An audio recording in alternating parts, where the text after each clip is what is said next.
ಆಹಾರ ಇಲಾಖೆಯ ಹಿರಿಯ ಅಧಿಕಾರಿಗಳೊಂದಿಗೆ ಮುಖ್ಯಮಂತ್ರಿ ಸಿದ್ದರಾಮಯ್ಯ ಬೆಂಗಳೂರಿನಲ್ಲಿಂದು ಸಭೆ ನಡೆಸಿದ್ದಾರೆ. ಈ ವೇಳೆ ಆಹಾರ ಸಚಿವ ಕೆಎಚ್ ಮುನಿಯಪ್ಪ ಸೇರಿದಂತೆ ಹಲವರು ಉಪಸ್ಥಿತರಿದ್ದರು.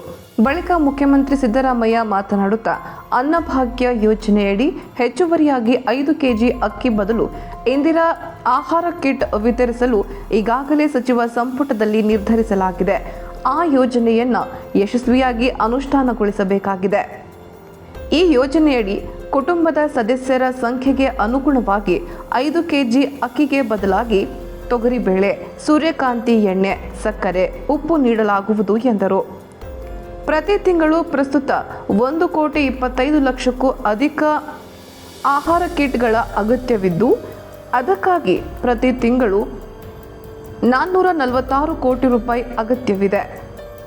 ಈ ಯೋಜನೆಯಡಿ 18,628 ಮೆಟ್ರಿಕ್ ಟನ್ ತೊಗರಿಬೇಳೆ ಹಾಗೂ 12,419 ಮೆಟ್ರಿಕ್ ಟನ್ ಸೂರ್ಯಕಾಂತಿ ಎಣ್ಣೆ, ಸಕ್ಕರೆ ಮತ್ತು ಉಪ್ಪು ಅಗತ್ಯವಿದೆ ಎಂದು ಅಂದಾಜಿಸಲಾಗಿದೆ ಎಂದು ತಿಳಿಸಿದ್ದಾರೆ.